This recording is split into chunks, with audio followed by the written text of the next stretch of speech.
It's getting tougher and tougher for certain types of banking sources or redemption center sources, because they're all under NDAs, new NDAs, and they really can't tell us much. If anything, it's very close. Mr. Sammy says our cash reserves are over 100%. What that means is every dinar that is in circulation has a cash reserve for it, and most other countries only have about 20% of their reserves for money in circulation. That tells you the financial stability we have is incredible. We can cover 100% on almost any rate that we want to come out with. I am hearing things are flowing. Not our 4B yet, but the people who need to go before us. Mark Z. We are hearing those same rumors. I was saying last night that we are such a tight-knit community, if someone is paid, we would all know it. I have not been able to confirm from anybody that they are receiving dollars, yet. When it is time, I will scream like a stuck pig. America stops the dollar cash to Iraq. Will the dollar rise against the dinar? And, targeting Iran, U.S. tightens Iraq's dollar flow, causing pain. These are my favorite articles in the news. It may at first seem imposing, but it will lead us to what we have been looking for all along. This move by the U.S. is supported by the CBI and is in the plan as the next move that had to be made. It is going to set up the dinar for the future value. Mr. Sammy still says those budget tables are rate-related and they are the key. That's why they've been hiding them. Frank, we know it's been hidden. We now understand and know where it is hidden in the budget. The coordination framework confirms its respect for the federal court's decision, no room for appeal. To mitigate the impact of sudden changes in the currency rates, it will be necessary to have a trend towards strengthening the Iraq dinar and diversifying income away from the heavy dependence on the dollar. Their goal is to strengthen the Iraq dinar. This is a very big deal. You know they stopped flowing the dollar into Iraq, so they will use the dinar. Bye dollar. Here we go dinar. Iraq is going to have to use their own currency. Iraq's revenues exceed 135 trillion dinars in 11 months, quote, from January to November 2024 for the past fiscal year, which showed that revenues from oil stabilized at about 88%, but it still constitutes the main resource for the general budget, indicating that the rentier economy is the basis of the country's general budget, while non-oil revenues constitutes 12% of Iraq's general budget. As of February 2025, Vietnam's economy exhibits robust growth driven by increased business activity and sustained foreign investment.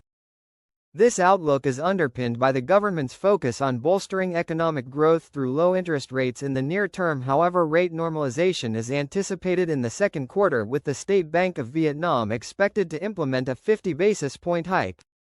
The Vietnamese government has set an ambitious GDP growth target of at least 8% for 2025, up from the previous project of 6.5% to 7%. Inflation rose to 3.6% year-on-year in January 2025, marking the sixth consecutive month below 4%. It appears to me that there is an awful lot of hand-wringing going on here recently. I read one article and a couple of hours another article comes out contradicting it. If it isn't from Sadani, Barzani, or Salah, I don't really pay attention to it. An economist close to Sadani doesn't cut it.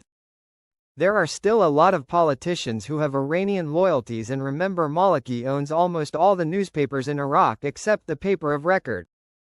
Pay no attention to that reporter behind the curtain. Mr. Sammy says a modification to the exchange rate is a hot topic amidst his friends. Frank, all rumors have a source of original truth. The conversations you are hearing around you may be classified as rumors, but they come from a fountain of knowledge. You and many of your colleagues have gone to CBI meetings, executive meetings, and you have seen what the CBI has been telling you concerning the monetary reform education, how it is explaining everything to you and the citizens. Emo, in a few days they're going to show you lower notes, because that will prepare you to receive your new exchange rate. The Presidency of the Republic approves the controversial laws. These are finally finished and done. Let's move forward now with financial reforms. They are telling us in many different articles they are now moving to the third and final part of their reforms. The third phase includes lifting the purchasing power of all Iraqis. Sudani has said they are going to restore the dinar to its former glory as the most valuable currency in the world. Prime Minister Mohammed Shia al-Sudani confirmed today, Friday, that the government has taken a series of measures to facilitate the work of companies in the field of digital transformation. The Prime Minister's media office said in a statement received by Al-Maluma agency that Prime Minister Mohammed Shia al-Sudani received the CEO of the German company, Veridos, Mark Seifert, on the sidelines of his participation in the 61st Munich Security Conference. The statement added that the meeting discussed developing cooperation with the global company specialized in printing passports and national cards, through its factory in the capital, Baghdad, which is one of the most prominent links in the economic relationship between Iraq and Germany. Al-Sudani welcomed, according to the statement, the tasks carried out by the company and reviewed its programs, especially those related to digital transformation in developing government services for citizens, indicating that the government has taken a series of measures within its program in order to facilitate the work of companies to achieve tangible progress in this field. The Ministry of Transport announced, today, Friday, that Iraq has ratified all international maritime agreements, with the deposit of the load lines agreement with the International Maritime Organization. A statement by the ministry received by Euphrates News stated that the Director General of the General Company for Iraqi Ports, Farhan al-Fartusi, announced Iraq's deposit of the load line convention with the International Maritime Organization. Al-Fartusi said, according to the statement, in line with the directives of the Minister of Transport, Razak Mahibus al-Sadawi, Iraq has deposited the load line convention with the International Maritime Organization, noting that this step comes within the framework of Iraq's ongoing efforts to adhere to international standards. He explained that, under this agreement, Iraq has completed ratification of all agreements and protocols covered by the mandatory audit system for member states of the International Maritime Organization, stressing that Iraq will be subject to this audit in November 2025, which demonstrates its full commitment to the goals of the Maritime Organization in sustainable development, preservation of the marine environment, and maritime safety and security.